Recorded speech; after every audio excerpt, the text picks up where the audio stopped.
Oh, and down he goes! Right hand, left hand, and I don't think he's going to get up. I think it's all over. I think it's over. Is he going to get up? Can he get up? Can he get up? He does. Oh my goodness! Somehow Fury has managed to get up. If you haven't already, please also subscribe to us on Apple, Spreaker and Spotify. Just type in Brawl Boxing and you'll find us there. Thank you. Hello folks and welcome back to the Brawl Boxing Podcast. I'm Kieran McCourt and I'm joined by co-hosts Colin McGuigan and Ryan McLaughlin. So guys, we're very excited about this next guest. Joining us today we'll have Irish middleweight Caoimhin Agyarko. Caoimhin, how you doing, mate? I'm not too bad, mate. All good. Just in from a quick session there, so fine. Feeling on top of the world, are you? I am, yeah. Just got back to Belfast today. Obviously I've been in camp for the last 10 weeks, so more so to get the business side of things done and hopefully get a date, which I have. So flying home for a quick week just to kind of. How often do you fly between Belfast and London? So I would normally only go back to London whenever I have a fight date. I'll just train over here, keep myself in shape, fly back whenever a fight date, and then I would stay in camp for like 10 to 12 weeks, and maybe come back once or twice for the weekend. But I wouldn't really fly back much. Like, see, since the weekend, Caoimhin, how many girls have slid into your DMs? Too many. Too many. Fuck's sake. Right, give us one name. I can't be naming and shaming. I'll be cockblocking myself for fuck's sake. They don't want anything to do you when it's Frank Moore, mate, and all of a sudden Eddie pops his head up. Hey, that's it. Get this new deal and they're coming out of the woodwork. That's it. Caoimhin, obviously over the past 12 months or so, you've not really been that active. Has it been frustrating time for you? Yeah, mate, it has. I was meant to be out in February, then again March, and then again it was meant to be end of April, May. Finally, I was out in June, and I was meant to be then out in October. But with my deal coming to an end and not getting things sorted with Frank, I kind of just had to wait until my deal was up, and obviously I've signed with Matchroom. So it's been very frustrating, but I've stayed in shape, been taking over, and then in July I chipped the bone in my foot. So it's kind of been an up and down year for me, but I've got everything sorted now, and I'm looking to finish off the year with a big win. Obviously, in that time period as well, you've been inactive in terms of actual fights, but you're over in Saunders camp and stuff for Canelo. We haven't spoke to you since that. I bumped into him Botanic, actually, we were saying, but we haven't spoke to you. What was that experience like, sparring with someone like Saunders, who's obviously he's elite level, like? Yeah, it was unbelievable. Obviously, I went out to Fortintura for a couple of weeks to help him prepare. First to get the call and asked to help Billy Joe prepare for the biggest fight of his career was unbelievable for me, and it just shows that I'm at a certain level that world champions are asking me to prepare them for the biggest fight of their career. So it was unreal, and then just to go out and experience and be in that kind of high level competitive spar was class. I learned so much, and it puts me in good stead for my career. Do you know what I mean? Is he the best you've been in there with? Oh, without doubt, Billy Joe's a class operator. Definitely the best fighter I've ever sparred. Definitely. You said, but were you supposed to spar Eubank, or did you end up sparring him? Or I was meant to spar Eubank just at the start of camp whenever I only went back to camp a couple of weeks back, and then it kind of fell through. So It's a bit of a smirker. Do you want to tell us why, Caoimhin? Do you know what? So one of his coaches asked. It wasn't Roy Jones Jr. They asked for a video of me, and we sent him the Jay Smith and Robbie Chapman clips, and then all of a sudden the spar was cancelled. So I'm not too sure whether it was because of that or just he got someone else in for sparring. But it was kind of, we were asked to spar, we were set to spar, and then next thing after sending the videos, it was kind of cancelled. So I don't know, this could be a fight in a few years. That's made on problem. See, in terms of that Saunders camp you were a part of, what was that environment like to be around? Because obviously, like, Billy Joe's top end competitor, proper. Like, I don't even think people really realize how focused he is on the job at hand. When you went to Fortintura, did you kind of have the idea that it'd be a bit of crack when you went over there, or was Tom Watts running about? What was it like? No, Tom actually wasn't out there because I was meant to go to Vegas with them after it. But I had my own fight date and stuff, and we didn't really want to take a risk of going out, being jet lagged, going there and coming back and stuff, and maybe getting an injury and being away from my own camp. But yeah, you know, I went out knowing that Billy Joe was going to take it serious. Listen, before that I didn't know Billy Joe very well, sparring once and had in his gym and stuff like that. You see all this stuff on Twitter and on social media of him acting the moat, but he took it serious. He was training harder than ever, best shape he had ever been in, and it just let me know what level I needed to be at or train at to be at that level. And I took it as my own camp. I said to them whenever I was going out, like I'm not going out to be no Canelo. I'm going out to be the best Caoimhin Agyarko, and if it's good enough for you, and it is. If not, then I'm not the right guy for the job. But I had my own fight coming up, so I had to prioritize myself in a way. I know I was out there helping him, but I was taking it serious, and so was Billy Joe. So it was a serious camp, and I learned so much, and it was a privilege to go out there and help him. How good is it? See, when you're like sparring the likes of Billy Joe, then you're going into your own fights, and like obviously you're sparring high level, high competitive, like world class fighters like that. Does that make the job so much easier? Going and like, I know people get pressure and a bit of nerves, so on fight night, that must relieve so much of it when you've been sparring the likes of Billy Joe, etc. Yeah, definitely. I think half of it's mentally preparing yourself. Do you know what I mean? I kind of said to myself, if I'm holding my own against Billy Joe, then there shouldn't be any kind of DC level fighters that should be able to beat me. Do you know what I mean? That's the way I look at it. Obviously, I'm a very confident fighter and know how good I am, but you always have doubts going into your own fights. But yeah, I look at it being like, if I can hold my own against Billy Joe, then it gives me great confidence going into fights against fighters that shouldn't beat me. Mm-hmm. What sort of fighter though do you prefer sparring? Because I've even heard Frotz talk about it, and he was like, Eubank, funny we're talking about Eubank, or Eubank was a nightmare to spar because he was just all over you. He was like, you know, just a fucking wasp. He was just bang, bang, bang, bang, bang. But obviously other people would find like a boxer because very frustrating to spar maybe because you can't tag them, they're tiring you out. What, like when you're getting into the gym to spar on sparring day, what sort of style are you like, oh fuck's sake, not today? No one wants to spar someone that stays on their chest, just who can throw so many punches or hits hard. You know what I mean?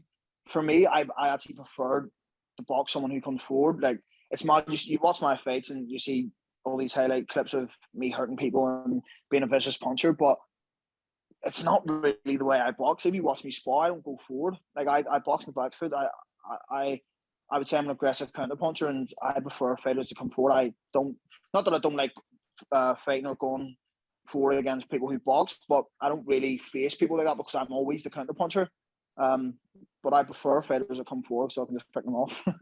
But then it's mad because then I get in the ring and I fight, and that just vicious, ferocious Caoimhin Agyarko comes out, and it's mad because I always say to myself, right, I'm going to box and show the world or show everyone how good of a boxer I am and what I do in the gym and the slick kind of head movement, fast hands, good footwork, and then I just get in and it's like seek and destroy. You know what I mean? So it's weird. Are you always thinking in your head like, this is entertainment? Are you looking for these highlight sort of reels? Or are you looking for the next fucking Insta post to whack up, or is it not in your head at all when you're in there? Do you know what? It's not in my head. For me, I always go in and like I said, I always want to show my boxing skills, so how good technically I am, and then when I'm walking out to the ring, it's like I want to hurt this guy and I want to get him out of there. You don't get paid for overtime, so I always do want a highlight reel, but at the same time, I'm like, I can make a highlight reel of making a miss. If you watch my fight against Paul Ellison in Belfast, where I'm just making a miss constantly, I think I put it up on my Instagram a couple of posts back. I prefer that kind of boxing, making someone look silly, but then again, the fans all prefer the highlight reel and someone getting hurt or getting knocked out. So it's good because I can do both, but it's one of them ones I always tell myself I'm going to go out and just make them look silly, and then I go in there and just hurt them. Well, obviously you have to sort of discuss the elephant in the room. We've touched on it before with Matchroom. Now you've obviously signed in the past week. That's probably every young fighter's dream over these shores, like from back home, getting signed by Matchroom. It can't really get any bigger than that. How does that feel?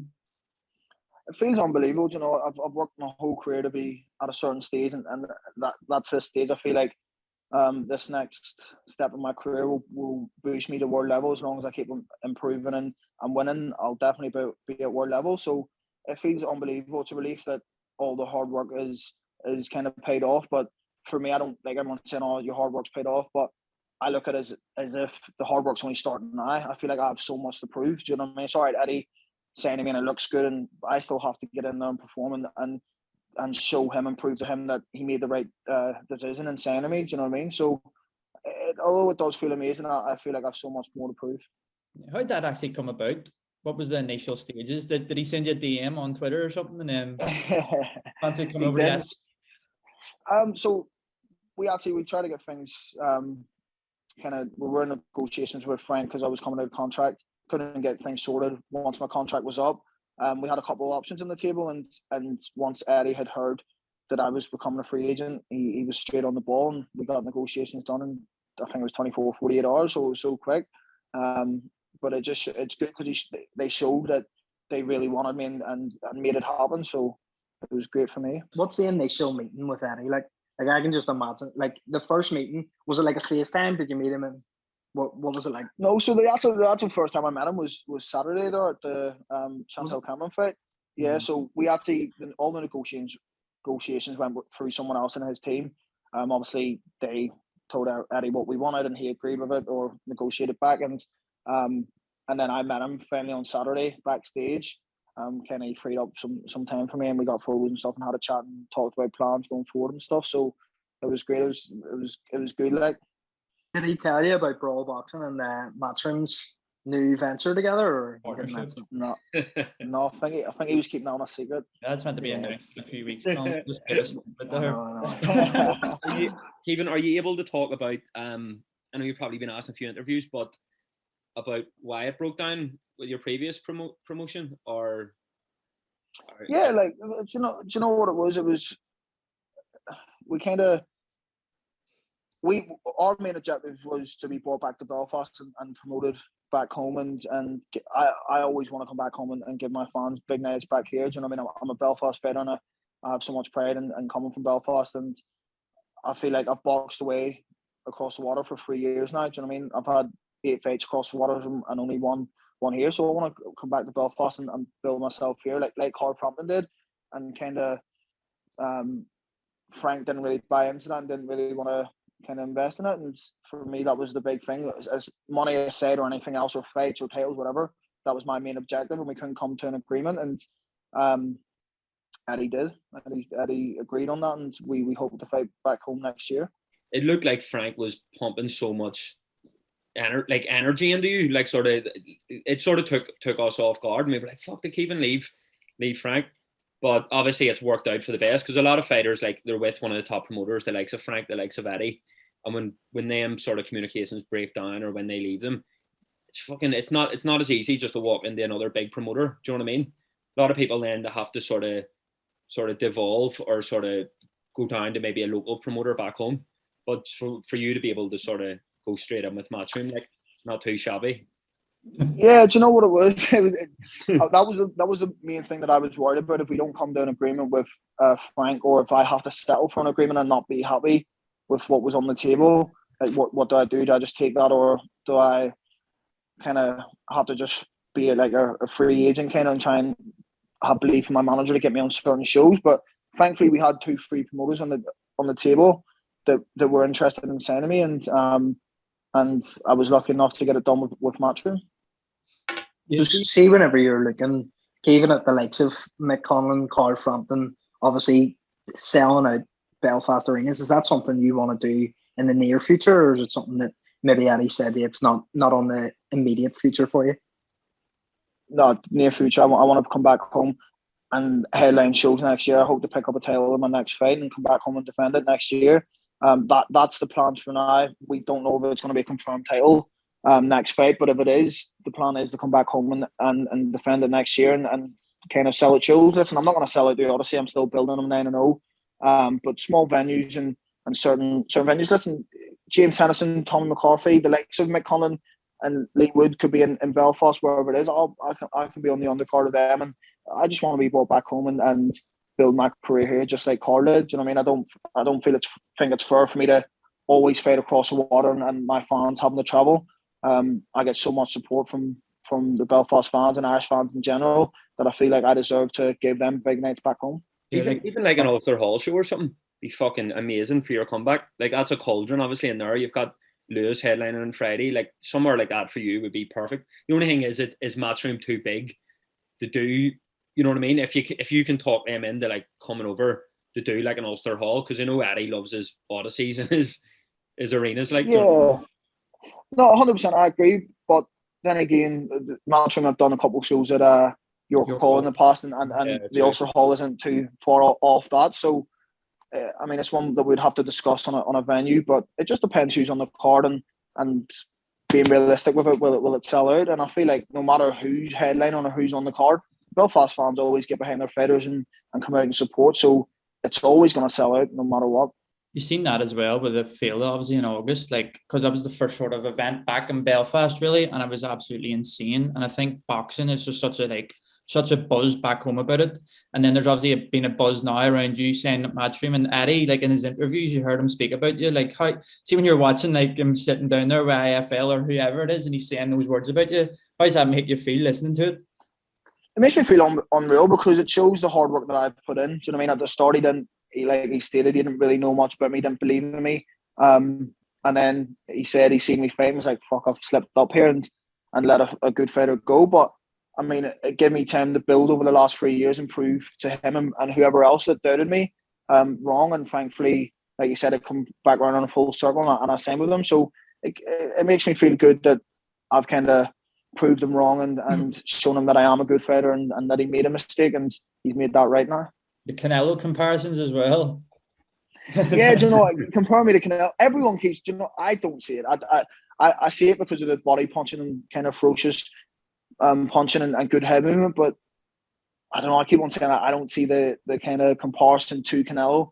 I always say that I'm not trying to be anyone else but Caoimhin Agyarko and the best Caoimhin Agyarko. But listen, it's not bad to be compared to, for me, the pound for pound champ. Do you know what I mean? As long as he's paying you 350 million, that's all you're happy about, isn't it? Exactly. Do you know what I mean? I sparred Billy Joe for the Canelo fight. I was meant to spar Callum Smith for the Canelo fight. That fell through last minute.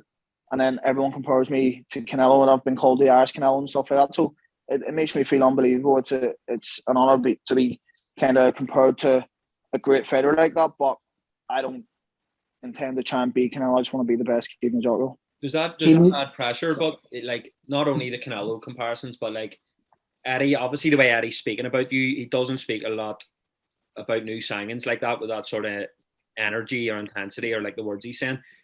Is there a part of you like, fuck, I need to live up to this, or does it motivate you? Does it energize you? Like, does it make you? Does it work for you or against you when you have that sort of pressure on your shoulders? It works for me. Like I've said at the start, it's the hard work starts now. The last 3 years, the last 9 fights they're in the past. That's gone. I have to work extremely hard to show my true potential and get to where I want to go. Do you know what I mean? I'm still young and I'm only 9 fights in, but I want to be a world champion. I want to be the first Black Irish world champion. So it motivates me to get to the top level. I mean, I've just got an opportunity with a great promotional group to do that, and then it's their job to give me the right fights at the right time, build me into that kind of superstar role. But listen, pressure creates diamonds, and there's nobody in this world that puts more pressure on me than myself. Do you know what I mean? I expect so much of myself, and no one's expectations will ever surpass my expectations of myself. So I don't feel the pressure from anybody else because I've already got too much pressure on myself to perform, to improve, to prove to everybody that I am what I say I am, and that's to be the first Black Irish world champion. You know what, as well, like I heard Eddie saying it could be your first fight in the Liverpool card on 11th of December. Like, that's some card already. You've got Katie Taylor, Conor Benn, and the city of Liverpool. The last card there was unbelievable. So that's some sort of, to make your debut on Matchroom, as you would say, that's going to be some card to fight under.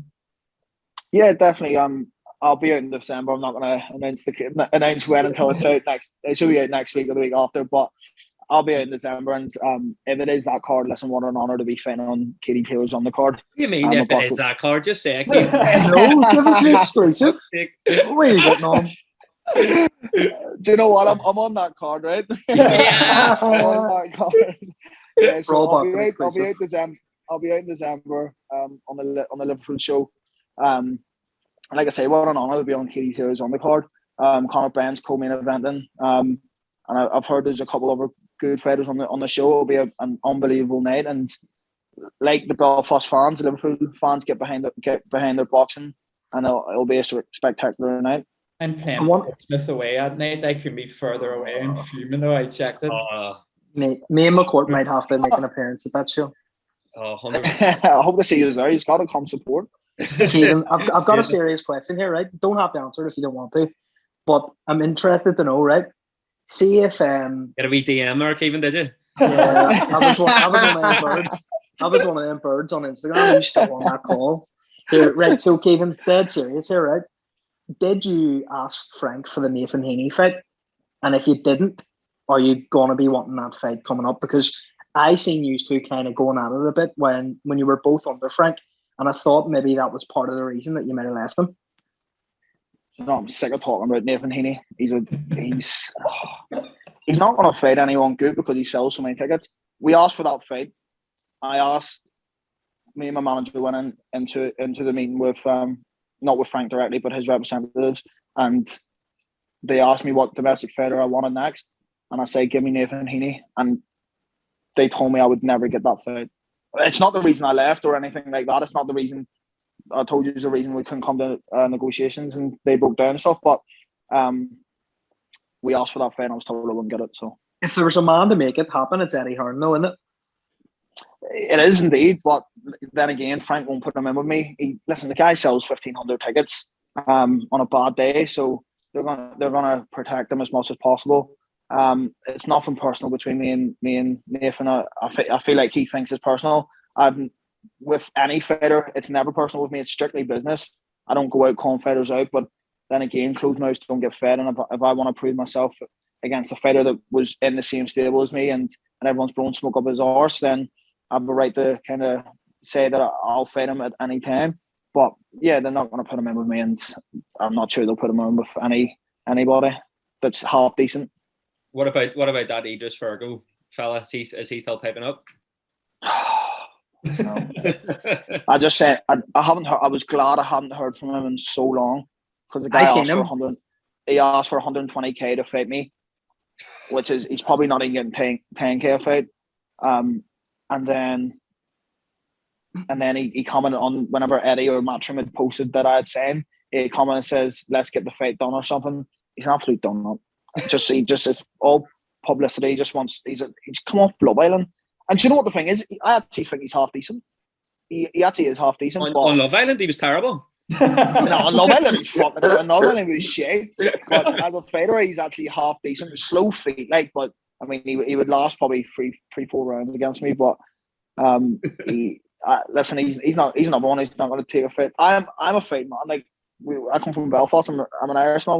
We love the fight. It's what we do. But I don't like to entertain anyone that's kind of just on social media to big up themselves and get some publicity off it. If you want to fight, let's fight. Let's put both teams in a room and get it sorted. But if not, just don't call my name. Don't tweet me. Don't do nothing. Just stay away from me. I was messaging Frank Smith.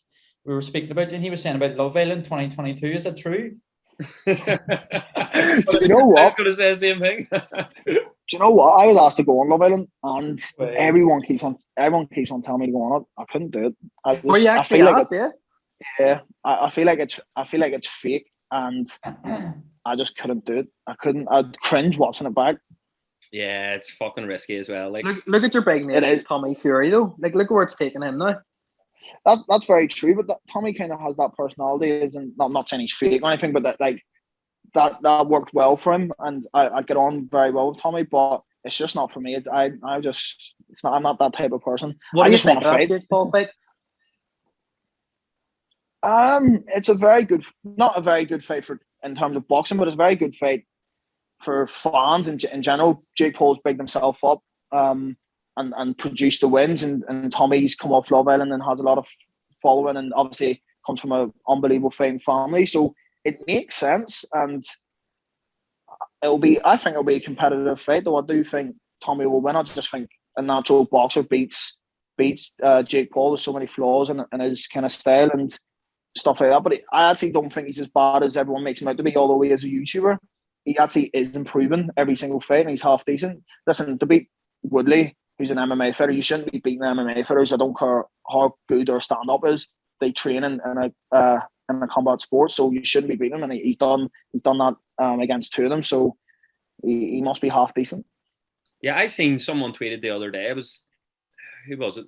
might have been Chris Lloyd or something, but it was like basically saying Jake Paul he's not only more like he's more active than most like sort of like top 10 pound for pound boxers in the world, but he's stepping up quicker than like he's fighting. Like people can say what they want and they can say about Tommy Fury what they want. He didn't look great in his last outing, but he's decent, like, and he's from a decent boxing family. Jake Paul's stepping up in his fourth fight with no amateur background, like, and he's fighting Tommy Fury. You have to respect it. Exactly, you have to respect it, and he's producing the wins, and he's making a lot of fucking money. So, listen, the only issue I ever had with Jake Paul coming into boxing is disrespecting fighters at the highest level. I feel like no fighter, even any fighters in boxing, shouldn't disrespect anybody. Fighting's a very tough sport. I know people do it to kind of sell fights, or maybe they genuinely have bad blood, but that's the only ever issue I had with Jake Paul coming into boxing. But listen, I have no problem if someone wants to come in and make a few quid and make a living, and if they're taking it seriously as well. Like, he's producing a win. It's not like he's coming in, lying down and making millions. You know what I mean? He's actually winning, so fair play to him. Well, he said he wants Canelo as his last. He has like a top 10 hit list. but if he can't get Canelo, he can have the Irish Canelo. Exactly, come on. He can have the Irish Canelo at a catch weight. I think he's like 2-3 weights above me, and I'd still slap him. What do you make of that Canelo? And send Jake Paul. Yeah, we actually should do that. We'll tag Jake Paul in this and say he wants it. Here, Caoimhin, what do you make of the Canelo and Plant fight? Do you think Plant has a chance? Yes, definitely. He has a chance. He's an undefeated fighter, and he's a proven world champion. But I just think the experience lies with Canelo. Canelo's the pound for pound champ, and for me, he's getting better with every fight. It's just insane. Look at the top fighters he's beaten his last, say, 10 fights. It's just insane. He's just wiped out like 3 divisions on the trot. You know what I mean? So I think he's learned so much from the Mayweather loss, and it's actually benefited him. But I think it's a competitive fight up until kind of 8-9 rounds, and then I think Canelo will take over. It'll be the same as the Billy Joe. I actually genuinely believed that Billy Joe would beat Canelo, but he proved me wrong. As the rounds were going on, but Canelo was just getting better and better and better, and just growing into the fight. And I think that's the same way the Plant fight will go. Yeah, it's Canelo. Like, he really does. He looks like Superman at the minute. Like, it's just like I can't imagine any human being get in there with him that could beat him. Like, the way he is right now, and he's 31, and he's just getting another few years. A couple more experience fights. We're going to I agree. Caoimhin Agyarko says he would beat Canelo right now. No, do you know what I want to clickbait right now? Caoimhin, I want you to do an impersonation of Eddie saying your name for the podcast right now. Yeah, how was he saying it? How did he say it the first time he met you? He actually said it right, because he said to me he was talking to someone just before it and made sure that they got it right, and he was going to get it right. He didn't want to get it wrong. So, do you know who the person he was talking to before? It wasn't you, Colin, because he rang me before and said, "Colin, you're the only Irish person on the phone that's going to answer right now. Tell me how to say Caoimhin Agyarko." Caoimhin literally Jay from the In-Betweeners. But you know what's worrying, Caoimhin? Like, the lines have started to blur. Like, we don't know if he believes this stuff himself anymore. Like, we think right. It's like psychosis is starting to kick in. We'll see, lads. We'll see. Because I was wondering how he figured it out. Did you get to meet Frank? Frank Smith, just briefly for 5-10 minutes. He was busy. Obviously running the show and stuff. Best hair in boxing. He does. He has his hair's unreal. But yeah, no, I met them all, and they're all down to earth and nice people, and they welcomed me in, and we're all confident in what I can do and what they have planned for me. So I'm looking forward to getting started, and I'm proud to be a part of the team, and it shows that my hard work's paying off. Yeah, we're very excited now to follow the journey. Just one last thing I want to ask you. Just interested to hear your thoughts on. There's a lot of talk about AJ moving to a new trainer. He hasn't really confirmed what the crack is yet with that, but it seems like that's the way it's heading, that he will be. Would you like to see him move from Rob McCracken? And if so, where would you like to see him go? Yeah, it's a tough one, because I've heard that it's not actually Rob McCracken that's the problem. I've heard that it's the other 2-3 coaches that he has coached him as well. Maybe there's too many cats in a circle. But he, I feel like he does need to change. I think he needs to be more aggressive and kind of adopt to that American style of just being a dog, like he said himself. I'd like to see him either go to Canelo's coach or the Charlo's coach. I think it definitely would benefit him 1,000,000%. But it's a tough one because he's been with Rob his whole career, so you don't know what way he'll adopt and if he will adopt to that kind of style. Do you know what I mean? But I do think that fighting somebody like Usyk, you do need a kind of if you've been beat and the game plan to beat Usyk at the start wasn't good from your main coach, then I do think you need to kind of have a change, and if it doesn't work, then you're just not the best man on the night or the better fighter. Do you know what I mean? Usyk's an unbelievable boxer, so it's a hard code to crack, but I do think he needs to change. Yeah, I think it's mental though that like he's obviously the pressure fighter against Usyk. That's what he wants. I think Kronk would be perfect to Sugar Hill, and like he's obviously with Fury, so it's like it just can't sort of work for him. Like, but I reckon that would be the perfect match for him for the rematch. I actually agree as well. So, like, if you look at how Sugar Hill's changed Fury as a fighter, he's made him way more aggressive against it. Like, look at the last two fights against an absolute ferocious puncher. He made him go forward against him and stop him twice. So that could be the right move, but I don't think that will happen. Just remember now, you're a Matchroom man, Kevin, so you can't be Team Fury anymore. Do you know what the thing is? I've always been an AJ fan. And thought AJ would have beat Fury. I think right now you would have to say that Fury's at the top of his game, and it looks like nobody's going to beat him. So it's a tough one to call, but it's still an entertaining fight, and it's heavyweight boxing. Anything can happen. Do you know what I mean? As you've seen with the Joshua Reeves fight at the first one, anything can happen in boxing, especially heavyweight boxing. Yeah, 100%. Well, Kevin, absolute pleasure getting you on. I know your Tinder's popping off there. You're down to go. We'll let you crack on, mate. Thanks a million for coming on, and we'll hopefully get you on again down the line when you get a fight announced. Cheers. Thank you very much for having me on. I want to see you at the fight. And Ryan, I know you've got an excuse, but listen, you've got so much money, so get the private jet. No, here Ryan should actually be paying for us two to go, Kevin. We need to make that clear. I agree. He should be paying I for agree. me to go. Do you know what I mean? So listen, take a vote right now. 100%. We're doing it. It's actually it's done. Here, lend me your blue tick for the night as well, Ran. Right after. Yeah, here, and Kevin, I want access to your Tinder for the night as well. Right. Thanks a million, Kevin. Really appreciate it. Lads, thanks very much. Take care. See you later. See you later, Kevin. Bye. Big thanks to Wow Hydrate, who've sponsored the podcast. They've provided me and the lads with some of their protein and vitamin waters, along with their electrolyte drinks, which are the best on the market. Thanks for your continued support. We really appreciate it. That white girl problem, better back in autumn. Every gift I try to get her, she already got